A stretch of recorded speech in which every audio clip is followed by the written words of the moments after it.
Hello, everyone, and welcome to our webinar today. My name is Alexandra Alvarado. I'm the Director of Marketing and Education at the American Apartment Owners Association. It is the end of the year already, and I cannot believe how quickly we have gotten here. So we have a couple of really good topics that we're going to talk about today that are just timely for, just your end of year planning. One is, of course, tax strategy. We all love tax strategy, right? But we hate taxes. So we have Tom Wheelwright with us, who's a CPA, and he is also the CEO of Wealthability. He's done some fantastic webinars for us before and also some excellent Rent Magazine articles, one which is set to come out in just a couple of weeks. He is basically a rich dad, advisor, entrepreneur, international speaker, author of best-selling books, including The Win-Win Wealth Strategy. I would highly recommend reading The Win-Win Wealth Strategy and Tax-Free Wealth. Those books are excellent. I've read them myself, and he talks about not just real estate investors, but also just business owners and how we can really save on taxes through a lot of strategies that he puts out in his book. And then also we'll be discussing today. He is the CPA for Robert Kiyosaki, which I'm sure some of you have heard that name before. And he's spoken on stage to over 100,000 entrepreneurs over 6 continents, small business owners and investors. He also has two popular podcasts, The Wealthability Show with Tom Wheelwright, which I would highly recommend also tuning in if you just want day-to-day, sort of tax strategy. And then we also have with us Tom Sharon, our second Tom.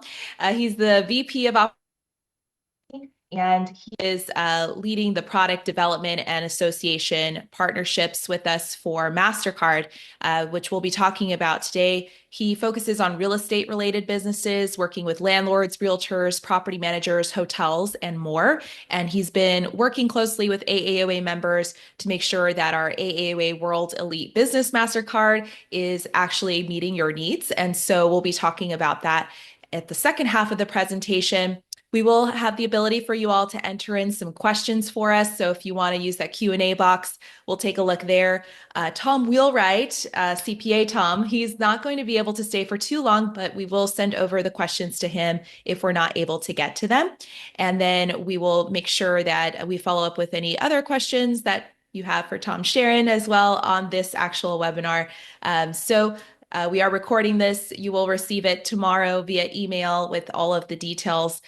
So stay tuned, but also if you miss anything, we'll send it to you tomorrow. So thank you, Tom Wheelwright, for joining us. I'll hand it off to you to get started and get off camera for now.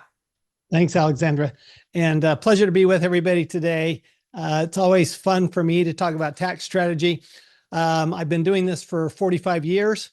And including 3 years in the national office of, I'm going to take these off, they're blinding me, in the national office of Ernst & Young, and 4 years as the in-house tax advisor for a Fortune 1000 company, and been working with entrepreneurs and investors directly for the last 30 years. So it's been quite a privilege to work with entrepreneurs, investors, and of course, my most famous investor, entrepreneur that I work with is Robert Kiyosaki. He is a personal client of mine and a personal friend of mine. He is, I highly recommend everything he writes is amazing. It's absolutely amazing. It's actually because of him that I've actually shared the stage with our president-elect, Donald Trump, and met him behind stage a few times. So he is quite the person, as y'all know. Anyway, so want to start by just clarifying and talking about the difference between tax strategy and tax tactics. There are a lot of tactics that are being promoted out there in social media, especially, and some of those tactics are good. And some of them are flat out are bad, and some of them are flat out scams. Okay, so I'll give you an example. There's a current scam going on that is suggesting that if you put your business into a trust, then it's not taxed. Well, that's half right. It's not taxed to you, but it is taxed to the trust. So somebody's going to be taxed, right? It's like, when in that movie National Treasure, where the FBI agent says, "Hey, somebody's got to go to prison." Right? It doesn't have to be you, but somebody's going to go to prison. Somebody's going to be taxed. So be careful. And you do look at the IRS Dirty Dozen. They are not all dirty. Okay. This is the other problem we have right now, is that the IRS has made a decision that certain things that are embedded in the tax law, they don't agree with. And they are actually taking very aggressive stances against them, even though they are clearly allowed and allowable. So they're going to eventually lose in court. But unfortunately, they always start with those situations that have bad facts. And as the lawyers always like to say, bad facts make bad law. And so we have some court cases out there, for example, in the captive insurance area, that are just really bad facts. We have others in the I saw one recently in the conservation easement area where they were they were such bad facts that the judge threw the whole thing out. I mean, completely. And I'm going, okay.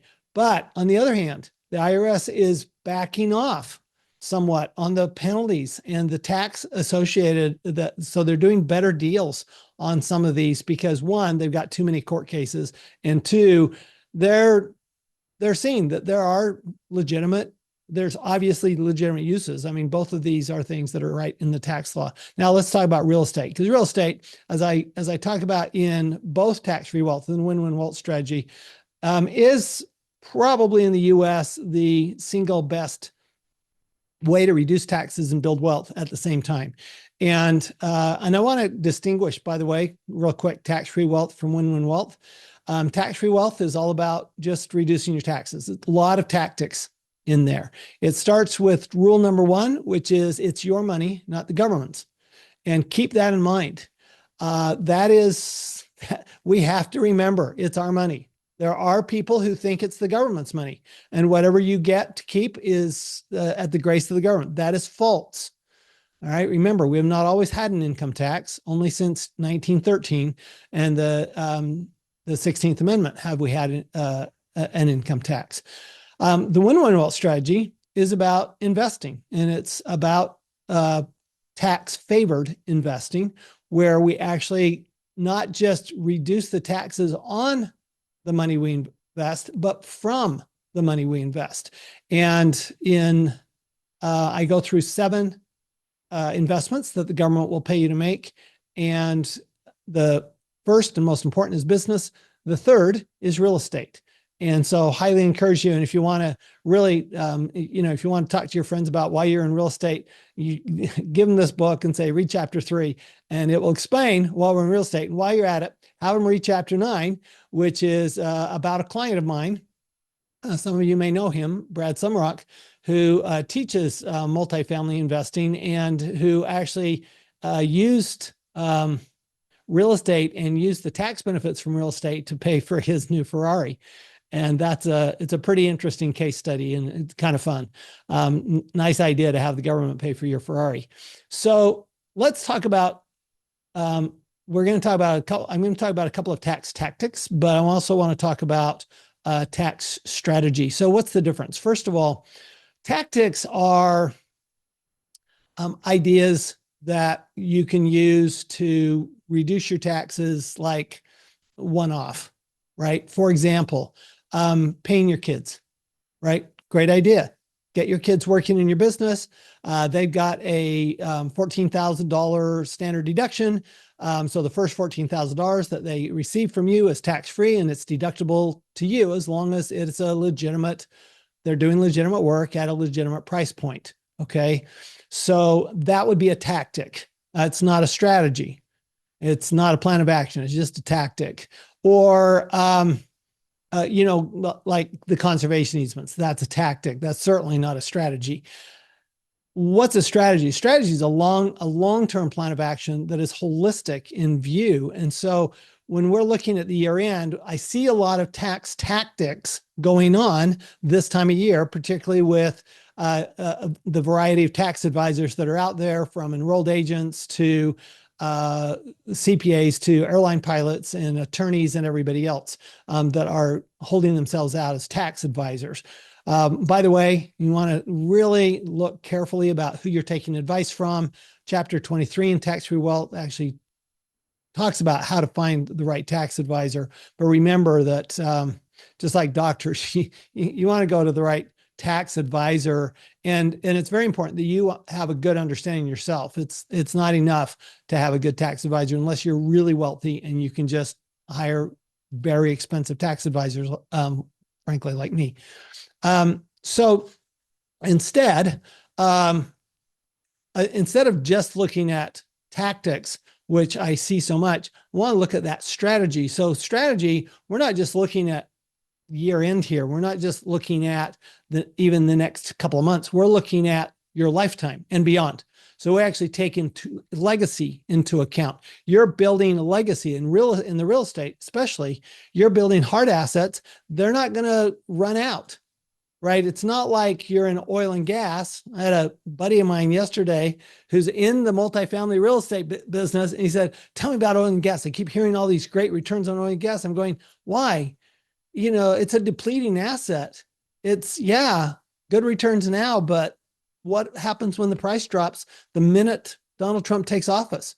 Remember, the price rose of oil and gas the minute that Joe Biden took office. It actually more than doubled. Literally the minute he took office because he killed the Keystone Pipeline. And it was this whole, because we're looking at the future to determine price, right? We're not looking at the present.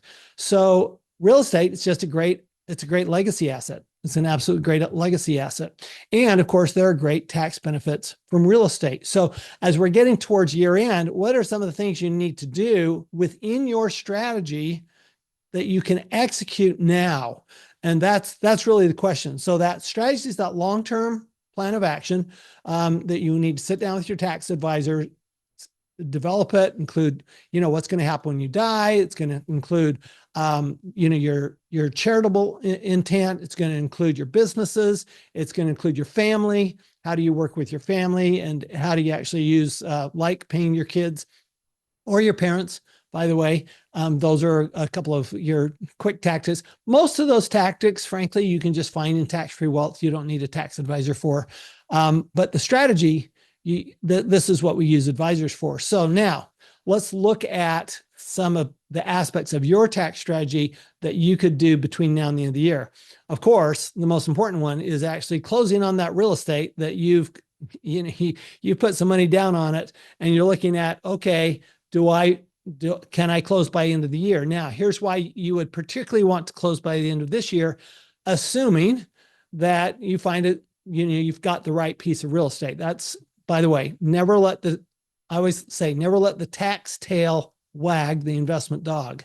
So you don't let a 1031 exchange deadline make you decide that I have to buy something. Okay.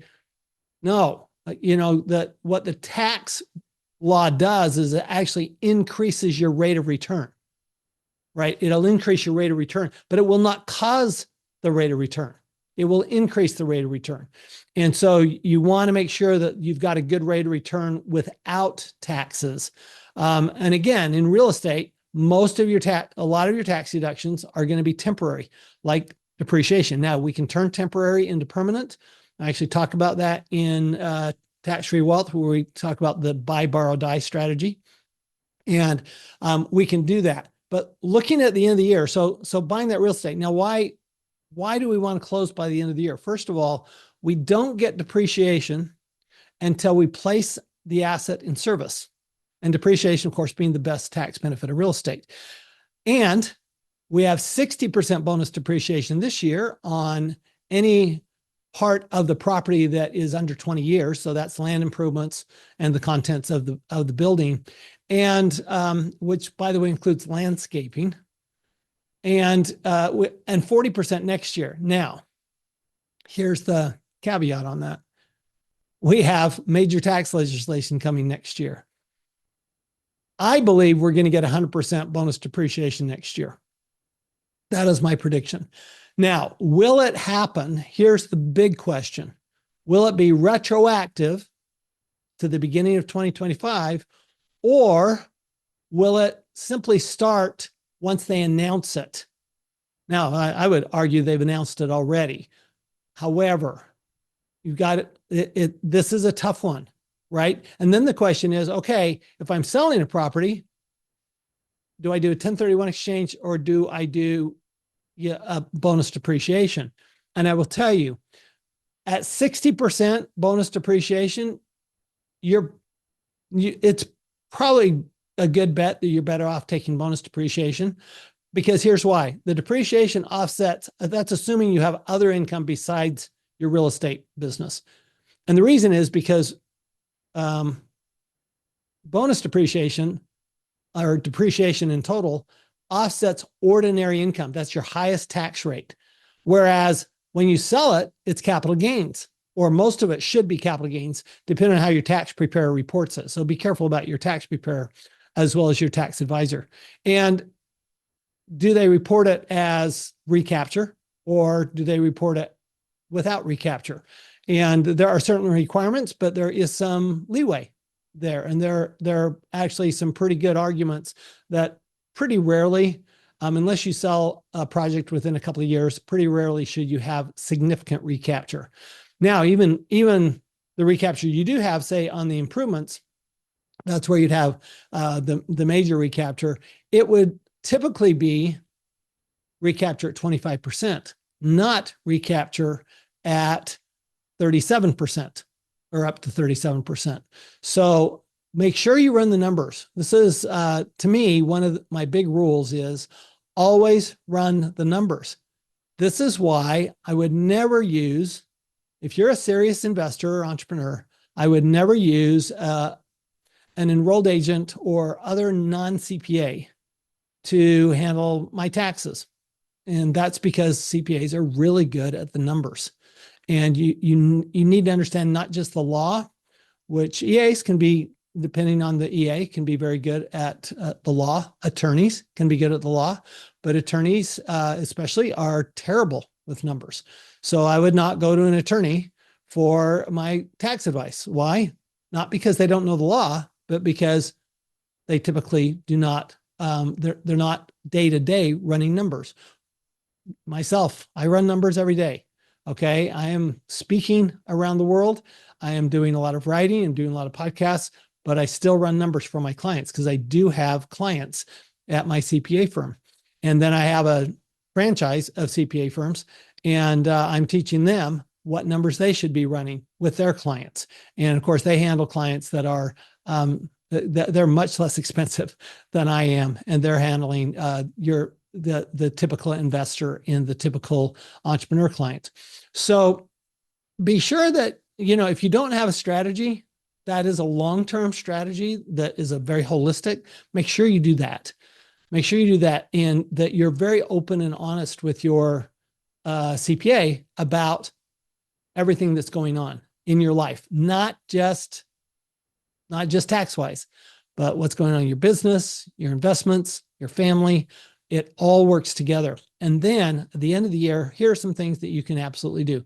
First of all, of course, the real estate. Second of all, make sure that you're doing cost segregations. Now, the cost segregations do not have to be done by the end of the year. They do not have to be done by the end of the year. They have to be done by the time you file your tax return. So I highly recommend cost segregations for every property. Even if you don't have enough income to use in most cases, because it carries over. Or even if you're subject to the business loss limitation rule, because it carries over and becomes a net operating loss the next year. So there are some, it's very rare that we don't want to do a cost segregation. Second of all, one of the things that you're going to get from a lot of tax advisors, this is a tactic. It's is okay, buy a car at the end of the year, buy something at the end of the year. I would tell you, buy it if you need it, but don't buy it for tax purposes. Now, if you're going to buy it in January, and you could buy it in December, buy it in December because you get the tax benefit this year instead of next year. But it's still just a 1-year acceleration. Just realize that. The other thing to look at when I say about running the numbers is make sure that you run your numbers for this year. Do an estimate a tax projection between now and I would say first part of December. You've got a few weeks now to sit down with your CPA, do a really good tax projection. And here's why. Because you want to know, it may be that you want to accelerate income. Real estate market's been tough this year. I know a lot of real estate projects that have lost money because of the increase in the interest rates. They have had to put huge rate cap. They've had to pay for huge rate caps on their loans. And if that's the case for you, first of all, you may want to accelerate income. Second of all, you need to look at the tax deductibility of that rate cap and when that's going to be deductible. And you need to sit down with your tax advisor on that. Because the question is this going to be deductible this year, or do I have to deduct it over the life of the loan, or do I deduct it over the life of the rate cap? What do I do? And so make sure you do that. Some of that's going to depend on whether you're on the cash or accrual basis. All right. So what else can you do between now and the end of the year besides spend money? Okay. We're all good at spending money at the end of the year. And there are things we want to look back on.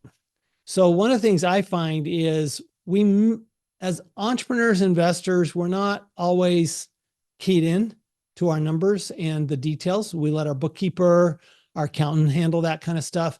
And so what I like to see happen is share your books and records with your CPA so that when they do that tax projection, they can look at your general ledger and go, okay, are there things? And by the way, always keep a personal set of books as well as a business set of books.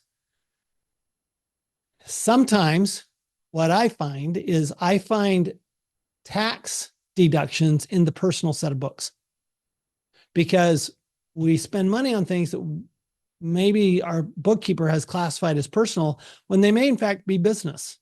I have a bookkeeper, and my bookkeeper pushes back on me all the time about things I pay for out of the business. Well, I appreciate that. I'm a tax professional though, and I know when something is deductible. So I know that if I paid for it with my business credit card, I'm going to tell you it's going to be a deductible expense. If I paid for it with my personal credit card, it's probably a business expense. But there are times that even I use my personal credit card for business. And so I need to actually get reimbursed by my business. I need that to be a business deduction. And another thing to be looking at is start looking at your automobile tracking and start looking your mileage and expenses for the year, and then start looking at your home office, because you should have a home office deduction and your automobile deduction should be affected by that home office deduction. Because remember, your automobile deduction is highly influenced by your home office deduction, because if you have that home office, you don't have a commute. If you're doing it right, your commute is from your kitchen to your home office, and your commute at the end of the day is from your home office back to your kitchen. And it's rather than being the first place you go during the day, say the first one of your projects or the first vendor or the first customer that you go to that first trip of the day. Without a home office, that is a commute and it's non-deductible, but with a home office it is. So those are just a few things I wanted to share. And Alexandra, I'm going to turn it back over to you and Tom too. Well, thank you, Tom One. That was fantastic. Everyone, Tom Wheelwright, he is, again, the author of Tax-Free Wealth and the Win-Win Wealth Strategy. Unfortunately, Tom Wheelwright does have to run. He has another meeting to attend. Tom, thank you so much for making the time. We really appreciate it. And I did see a couple of questions come through. I don't think we have time to answer them. Unless maybe you could stay a few minutes. Let me take them real quick, and Okay. and then I'll take off. One is my sons are 40. I want to include them in my business. My sons also are 40, and I do include them in my business. And you just employ them in your business. Now you can employ them, or they can be an owner. Okay. Or they can be an owner and be employed.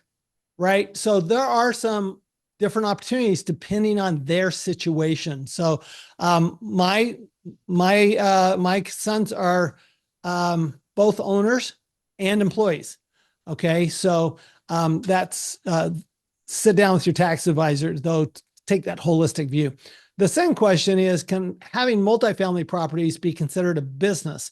And the answer is yes. Now, even having single family properties can be considered a business. So as long as you're actively involved, of course, we have the real estate professional rules. You need to check that out. You check out those rules in tax-free wealth. But even if you're not a real estate professional, by the way, that does not kill your deduction. Just know that. And but it is a business. So in win-win wealth strategy, one things I emphasize is we always start with the business deductions and the business benefits, and then real estate, we're just adding on benefits. We're still business, but we're adding on benefits. I've got this one question I've got to answer, and then I've got to go, and that is the 643 trust. That is a scam. That is an absolute scam, because what they're saying is it's not deductible, it's not taxable at all. That is what I was alluding to at the very beginning, that that somebody's going to be taxed. Okay. And in that case, it's the trust that's going to be taxed. And I've sat down with those same attorneys. I have, as you can tell, fairly strong feelings about this, because they are misreading the law. Okay. Now, I'm going to take that last one. At what point do you look at a tax lawyer? You look at a tax lawyer when you're in trouble. Tax lawyers are for when you're in trouble. Tax lawyers are not good advisors on the front end. They're not good strategists as a general rule, because they're not good with numbers. They're really good with words. They are essential when you've gone through an IRS audit with your CPA and it needs to go to another level, or you haven't been paying your taxes and you're in trouble with the IRS. That's when you need a lawyer. Thanks, Alexandra. Thanks, Thank everyone. you. Take care. All right, everyone, stick around. We have our part two here of our conversation.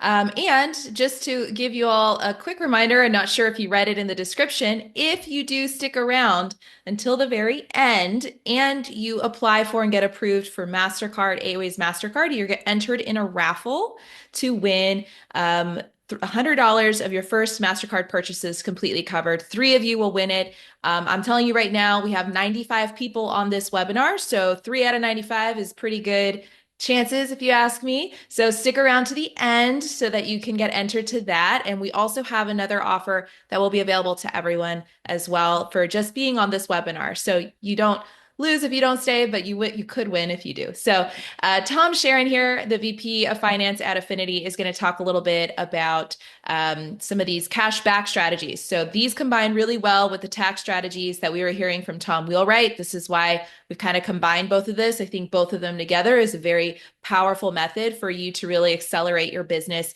and get some of that money that you might be leaving on the table. So Tom Sharon, welcome. Thank you. Thank you so much, Alexandra. How is everyone doing? I know you can't necessarily speak, but I'll take some chats. In general, I will try to make this interactive. And yeah, while Tom Juan spoke about tax strategy, here what I'm here to talk about is really how you can get more money back on your expenses. Really how to maximize your cash back for all of the transactions that you're doing for your business. So I'm going to go ahead and share my screen. I'm going to walk through a deck here about the AAOA MasterCard. And unlike Tom one, I'd love to keep this open. So if you have questions that come up, please feel free to submit them live. I will answer them live. All right, give me just a second to get the screen share going. Okie dokie. Can you guys all see my screen? Yes, we already got our first question. Is it available in Canada? Someone asked. Wade. Oh, and that's now my problem. I have the screen share and I can't see the questions. Well, Um, I Unfortunately, can share them with you as they come up, if you don't mind an that's interruption. So, not bad. So unfortunately not. This card is only available to folks in the 50 states, in Hawaii. So I'm sorry. I know, I know. It's not great. We're working on that. For the Americans in the house, though, we do support transactions globally. So if you're traveling, the card does work. but you do have to be a resident of the United States. Sorry, Wade. More to come. I'll keep you on our list for when we do launch in Canada. It's actually not far away. Next year it will be available. You don't win a card.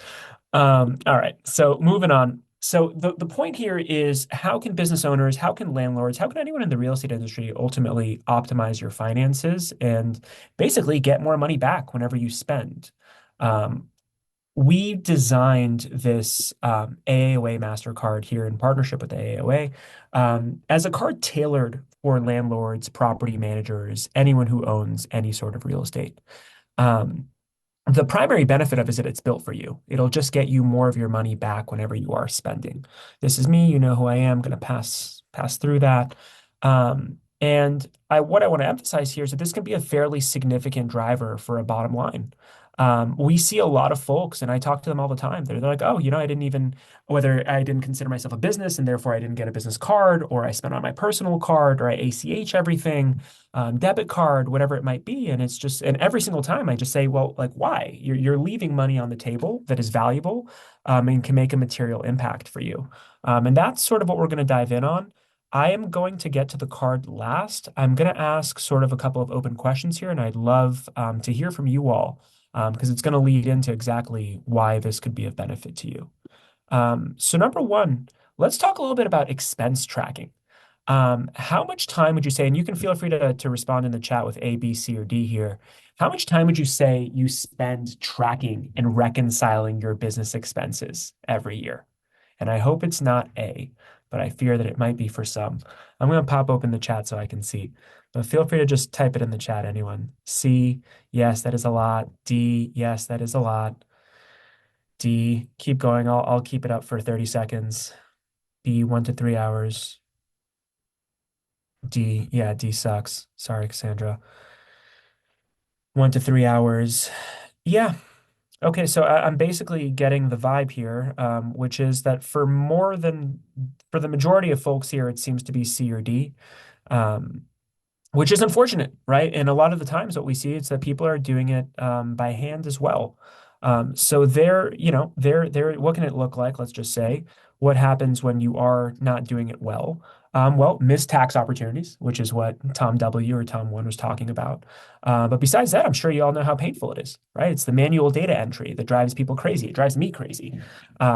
Also, you just don't have visibility. You don't know. I mean, there are entire, like applications dedicated to showing you expenses you didn't even know about. I'm not sure if you've heard of any of those, but they're like, oh, did you know you have 5 subscriptions with Netflix, for example, or whatever it might be. So you just can't see everything clearly. You budget incorrectly. You don't really know what you're spending. And then maybe at the end of the year, you're scrambling, right? You're scrambling to reconcile everything and maximize your tax savings, which is a missed opportunity, as you know. So what does modern spend management look like? Well, first things first, it's all automated. It gives you real-time tracking. It gives you spend-based insights. It enables you to proactively budget, to know concretely, this is what I spent last quarter. This is what I anticipate spending this quarter. It lets you build automated processes to manage all of your spend and expenses. And ideally, you would integrate into your accounting software so it's clean. You spend, it goes automatically into QuickBooks, and you can just see everything, or your accountant can see everything, for easy taxes and easy reconciliation and easy management. Okay, let's go into question 2. Again, comments A, B, C, D, or E. There is one here. Manual accounting. So how are you guys doing accounting? Who is closing your books at the end of every quarter or every year? Would love some chats here. So just me, I got one, more than one. Okay. C, tax advisor. All right. Just me. Okay. Mixed bag here. I see a lot of just me and more than one. So I'm assuming a combo of me, the accounting firm, the tax advisor. You don't close your books. You should close your books, Tony. E, more than one. Okay. So all over the place is what I'm seeing here. And a lot of that, and you should change it up. Yes. And I'll tell you why. A lot of the times there's a bunch of problems here, right? So it's hard to be accurate. You're realistically, you're not going to be accurate. You're not going to, especially if it's not automated and it's all on paper or manual data entry, for sure, it's not going to be accurate. There's human error. We are human. We can't be perfect. That's normal. Sometimes we'll be just straight up wrong, so we'll have an error there. We'll not reimburse ourselves correctly or our employees or our partners correctly. I don't know if any of you've got into that bind, but that gets can be, particularly painful. And just higher costs, right? So you can actually automate the majority of this. You might not even need to have a tax advisor, or not need to have a tax advisor, but at least have a bookkeeper to manage all this for you if it is automated, right? Which is another benefit of our card. If you're not getting to it, I'm being clear about these are some of the benefits: the automated spend management in the first, and the automated accounting management in the second. So what does that look like, right? You can again automate it. You can annotate your major transactions. You can upload receipts on the fly rather than, not, or if you have any employees, ask them to do it later. And you can export all of your data in real time to all of the accounting platforms. So everything is clear, and fully accounted for, and automated. Last time I do this. Oh, no, I lie. There's going to be one more time I do this. But question about cards here in particular. How do you currently manage spending? Do you do it across multiple cards? Like, what is the situation? A, B, and D here. Do you have one shared card for A? Do you have multiple cards? Um, Personal cards? Curious what folks are doing here. I have a theory. I'm curious. B, okay, multiple cards. B and C, personal cards. I'm sorry, because that's can be painful. A, okay, everything on one card. B and C, okay. B, C, all right. B, yep. And I imagine then for everyone who is basically answering in the B and the C, um, you have this challenge, right? Of it is cumbersome, right, to operate across multiple cards. If you lose one card, uh, can oftentimes be painful to get it back. And it's the worst part about this is it's an accounting headache. You're not clear. You don't typically, when you're operating between multiple systems, you don't have 100% clarity on all of the systems. For art that mentioned receipt upload, yes, and we do not charge for it. Nothing I mention, by the way, costs money. It's all free. I'm in the business of giving back money, not taking the money. So just to be clear. But point being, we bring it all into one platform. Everything is automated. We have as many cards as you need. So if you need to issue, I don't imagine you do, but if you did need to issue 100 or even 1,000 cards to 1,000 employees, you can do that here for free. They all get plastic cards. They all get virtual cards. It's all consolidated. You lose a card, you just request another card in the app. It's a button. We send it to you in 2 to 3 days with priority shipping. And because everything is consolidated, because everything is automated, because everything integrates into the accounting platforms, and you can, annotate the transactions, upload receipts, etc. It's full, it's thorough, it's accurate. And you can maximize your tax savings, maximize your cash back. That's another thing with shared cards, actually not on here. Um, Different cards have different benefits. And a lot of the times, if you're spreading yourself between multiple, you're not really maximizing the benefit of any. So, with the AAOA card, which I'll get into the pitch later, but I want to just talk about the problems first. Will maximize your cash back and maximize your benefits. And I think I just jumped the gun here, but yep, you can assign individual cards. You can set spend limits. That's something I really love. Let's say you have some employee in particular, you don't want them, spending willy-nilly. You can assign them a spend limit. You can say this person can only spend $100 a month or $500 a month. We offer the virtual card, which I mentioned. We can do different cards for different buildings, let's say, or different apartments even. You can assign a card for a particular apartment or building or house or whatever it is. And of course, maximize your tax savings. I see the Robinhood reference there. Thank you, guys. Rising costs. Let's talk about that. I'm sure we all have felt that in the past 4 or so years. Final question to the team here. How much have you seen costs increase with your, whether it's contractors, suppliers, equipment, whatever it might be? What are you guys seeing? ABC, steady prices, big fat 5% plus, 1 or 2, 3 to 5. D, 5% increases. D, oh wow, this is the most unanimous one I've gotten so far. C, okay, I'm happy to hear it's not affecting you too badly. The 3% is significant. Any others here? Is anyone seeing steady for what it's worth? Got any A's in the house? Any A's? D, another D, not an A. Okay.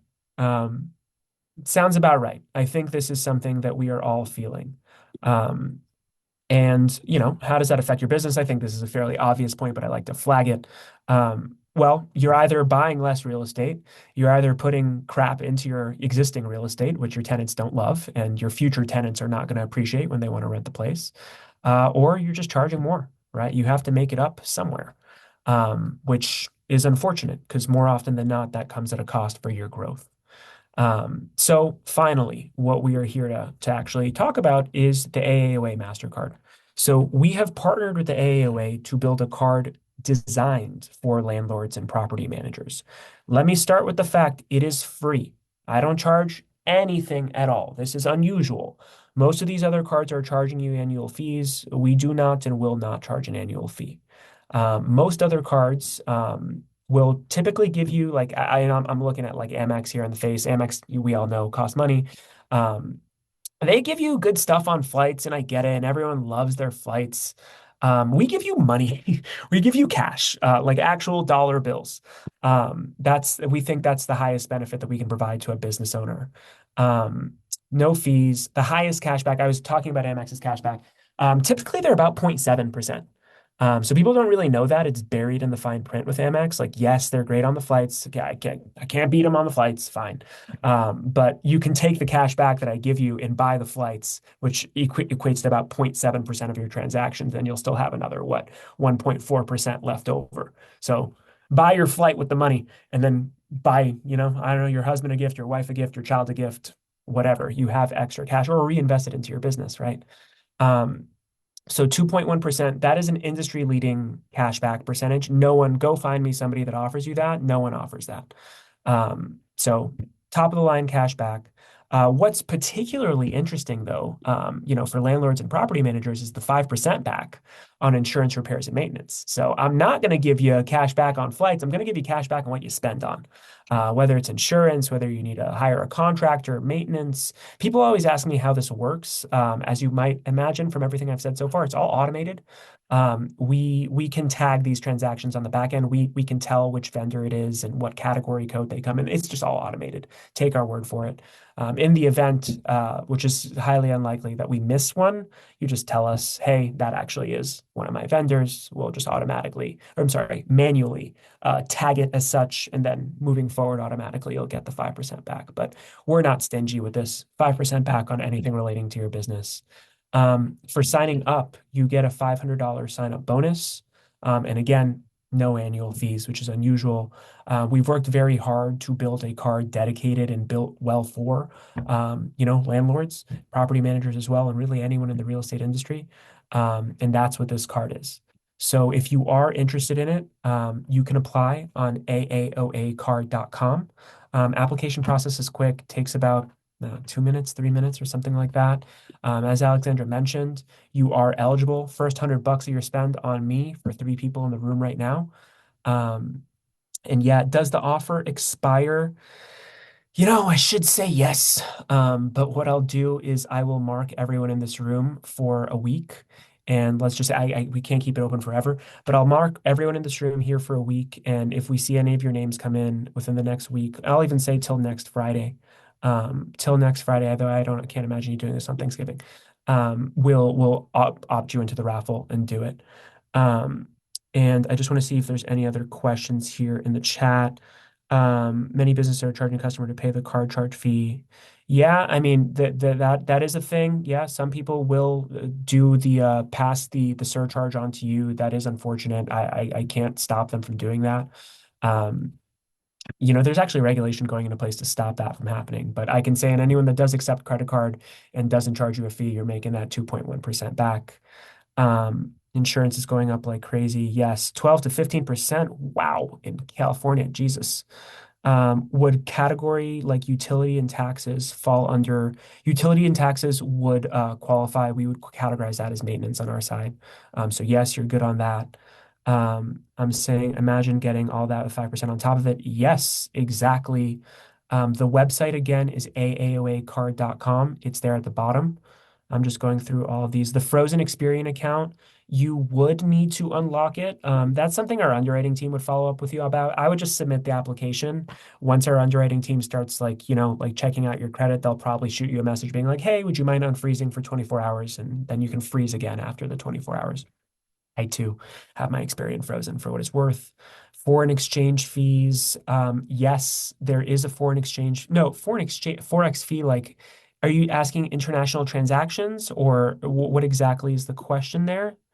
Let me know and I'll come back to that. Just clarify.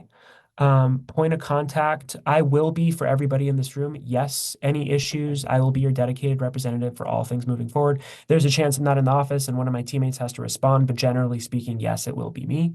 AAOAcard.com. Thank you, Alexandra. Oh, yes. Let's talk about the impact on your credit. None. That is another very unique thing about this card. We do not report credit utilization to the bureaus, nor do we report when you apply to the bureaus. All we do is a soft pull there, so no impact on your personal credit. Most cards, for what it's worth, will report or give you a ding if you spend more than 30%. If your credit utilization is high, which is 30% plus, you get a ding. That drives me nuts. And I don't know why they do that, but they do. We do not. You can max out your credit card every single month. We do not report a thing. The only thing we will ever report is a delinquency, which is fair, I think. But we will not ding you for using your card. It's built for you to use. Um, what else? Can you set presets and assign different? Yes. So you can assign presets. I'm sorry, you can set presets. You can assign a card to different properties. Yes, it's designed for that. I might even encourage you to open up multiple accounts, one account per each property, or you can do it all within one account, and just have different cards for different properties. But I'd argue it's probably cleaner from an accounting perspective to separate it into separate accounts. That give you maximum transparency, but you could set it up either way.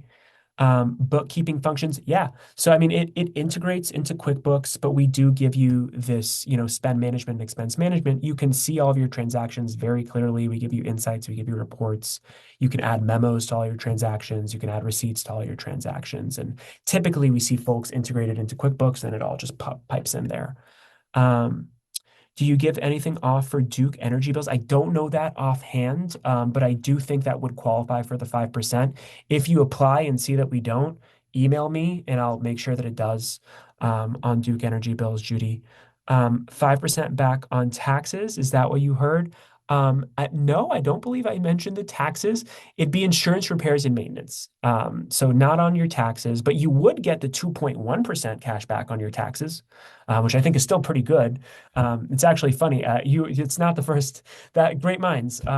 We see a lot of people paying their taxes with the card, and why not, right? Just get a discount, and that's sort of the point here. In the same way that I could ask why not on your taxes, I could ask why not on everything, actually, right? Like it doesn't only have to be insurance, repairs, maintenance, and things like that. We see people buying lunch and gas and going to the doctor's office and swiping.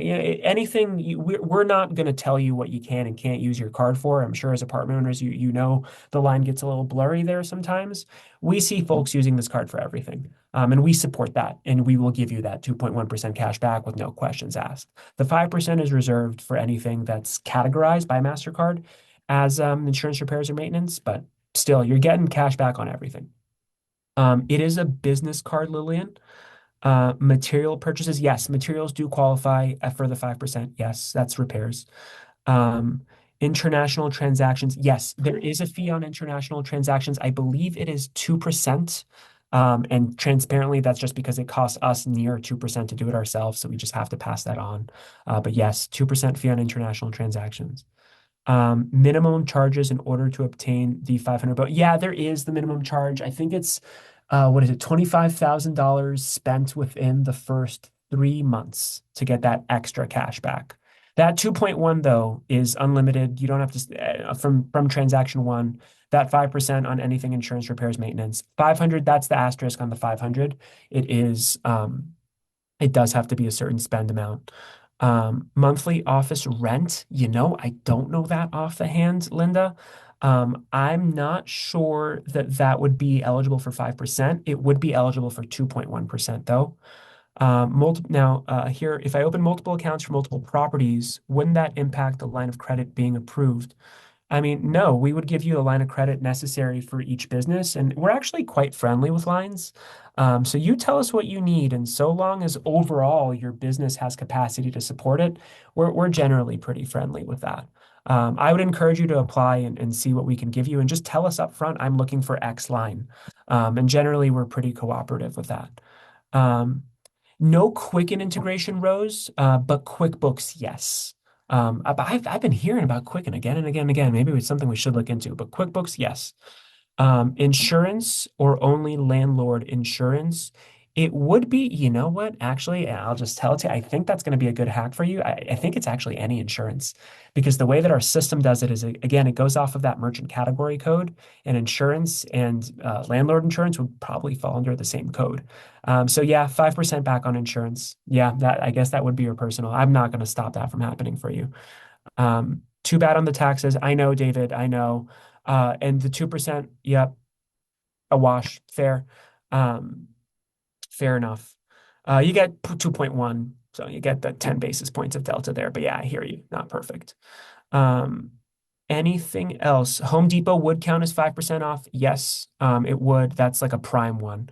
30K within the first, that's correct, David. Yep. 30K, or is it 30K or 25? I might be mistaken. It's one of those two numbers. 25K or 30K to get that sign up bonus. Do you have to have one or two properties? You can have a single property and apply for it. You don't have, there's no limit. Um, so yeah, utility bills. I think, I'm not sure, to be honest. I think that would technically, I'll have to follow up with you on that, Judy. I would, same thing. I would apply for the card and then send me a charge being like, hey, can this charge specifically qualify? And then I'll work with our technical team to see if they can categorize it as such. As you're getting the sense, like I'm not particularly stingy with these. Like if I can do it for you, I will do it for you. I might get blocked by our finance team, but I see Alexandra coming in. I imagine that's you telling me that it's time. No, it's not. Keep going. This is actually really great, but I did want to do something else before people start to head out. We're going to stay on as long as you have questions. We're going to get all your questions answered. As long as Tom, you can stay, then I'm good until 3 Eastern time, which it's 2:54 Eastern time now. okay, we got a few minutes left. I did Yeah. want to do a quick offer. I didn't share this with you, Tom. This is a surprise offer for Tom too. Would you like to apply and get approved for that AAOA Mastercard and get a free year of Pro or Pro Plus membership? So that is a little gift from AAOA. If you do, go ahead and apply and get approved for it. If you have a free membership right now with us, we're going to upgrade you to Pro, which is a $79 value. It includes a free tenant screening report, free lease agreement, and all of our premium forms, plus a free course. And then if you are Pro currently, we're going to put you up to Pro Plus. And if you're Pro Plus, we're going to make you a VIP, and then the benefits just get better. So whatever level of membership you're in, we will bump you. If you're not a free member yet, then we'll put you at Pro. So say yes there. I'm going to reach out to whoever says yes. I'll have your email. If you say yes, it just records it. So I'm going to leave that up just a little bit longer. And then I also wanted to share this because I thought, this is actually, I'm going to replace your share for a second here. Take it over. But I really like this, guys. And this is the AOAcard.com website. It does list out all of the benefits here that we went over today. But what's really great is that it compares the different credit cards. I know I've looked into it. I made a whole spreadsheet when I was applying to different credit cards recently just to see which ones I could kind of get more cash back, more things from. And it's always nice to have it already done for you. So it goes over how unusual this card is in that it doesn't affect your credit. All cards, I thought, would always affect your credit if you apply. This one does not. And also, you get zero fees, which I pay fees for the credit cards that I use. And I mean, they're great, but I'd rather not. So this is actually pretty special. And so I just wanted to show you this because I really want to drive home that this is not just like any credit card that you can just get off the street. This is one that's specifically made for AAOA members, property managers, landlords, small business owners. So visit this website and then you just click apply now. It's going to ask you your business type. Again, you don't need to be any sort of type of specific business. So you just select that here and go through the process. Doesn't hurt to try it anyway. I'm sure all of you are probably going to get approved just because you are landlords and property managers and have plenty of business need there. So just wanted to share that with you before letting you go, Tom. And then if you want, I think we might have gotten a few more questions. So Tom's email address, I'm going to send that to you guys tomorrow. So Tom, thank you so much for making yourself so available because everyone's going to get Tom's email tomorrow. Tom, if you want to put it in the chat, you certainly can right now if people want to email you right now. But Tom will be made available for you all to ask questions, help you categorize things in your account. So Tom, if you want to look at any other questions that are in there before you head out. I'm actually live responding. My email's in there. Okay. Did I host and panelist? Wait, does that mean that they I don't Oh, think no, that's just me. I'll put it for everyone though. yeah, So, yeah. You can yeah. go So to the EIN number, yes, right? So we use an EIN number to apply. That's right. You do use an EIN number. I think there might be a social in there as well. Pardon me for not being super knowledgeable on that, but it's definitely EIN for sure. I think there may or may not be a social security number as well. There's my email. Thank you, Alexandra. And there is just our onboarding email for like any, general questions. Regardless, though, best step would be to simply apply. It's free, no impact on your credit. We'll follow up with you guys typically in the same day. I imagine like literally today with an answer. And then I would be your dedicated representative anyway for everything. So you go ahead and apply. You'll see me. I'll be sending you emails actually. So thank you guys so much. Feel free to email me if you have any additional questions. And the website is aaoacard.com. Thank you. Okay, great, Tom. I'll stick on for a little longer just to leave some final messages. We'll have you again soon, I'm sure. Thank you again. Looking forward to it. Thanks Take so much. care. All right. All right, everyone. So thank you for sticking around to the end. I want to see if there's any other questions that I might be able to possibly answer since I did see a few more come in, but I think we've answered almost all of them. Do you have to have a property before applying? Not necessarily, no. Does Home Depot count as a 5%? Yes, it absolutely does. So think about maintenance and really any sort of thing related to it, like home improvement stores, like Home Depot, Lowe's, that kind of thing is definitely going to be on there. I mentioned a scenario. Just picture this. I'm sure you don't have to picture it because you've experienced it, but you have a vacancy and you need to maybe do a little bit of renovating to get it relisted. You go to Home Depot, all of those materials, all of the costs to do the renovation, to pay the contractor, all of that gets included as that 5%. And then you turn around and you basically have now insurance maybe that needs to get renewed, and you maybe need a lease agreement. So you have to go to AAOA and buy a lease agreement or a tenant screening. Anything you buy on AAOA.com, including our membership, also gives you 5%. So essentially, we're trying to hit all of those most important aspects of rental property management so that we're giving you the most cash back at those points. And then it seems like they're very flexible, as Tom was saying, with kind of categorizing things. So maybe some things could get approved into that 5%. Staging for a sale, that would be a great question to ask Tom. I know that's definitely a part of this whole process, right, that we go through, and that would be nice. So Tom might be able to put that in for you.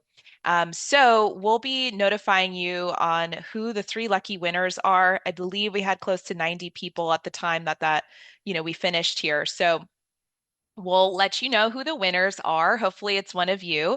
And I hope you'll also come to our next webinar and also take our exit survey about what you thought about this webinar. I have a couple other questions in there as well. And as usual, thank you everyone for sticking around. I will be in touch tomorrow with the recording and with the offer and Tom Wheelwright and Tom Sharon's information and all those good things and the PowerPoint. So thank you again for joining. Haley, you're welcome. David, you're welcome. Jody, you're welcome. It's always great seeing you all. And I hope to see you again pretty soon. We're going to take a week off for Thanksgiving. So I hope you all have a good Thanksgiving holiday, and then we'll come back with another webinar. So take care, everyone. Bye.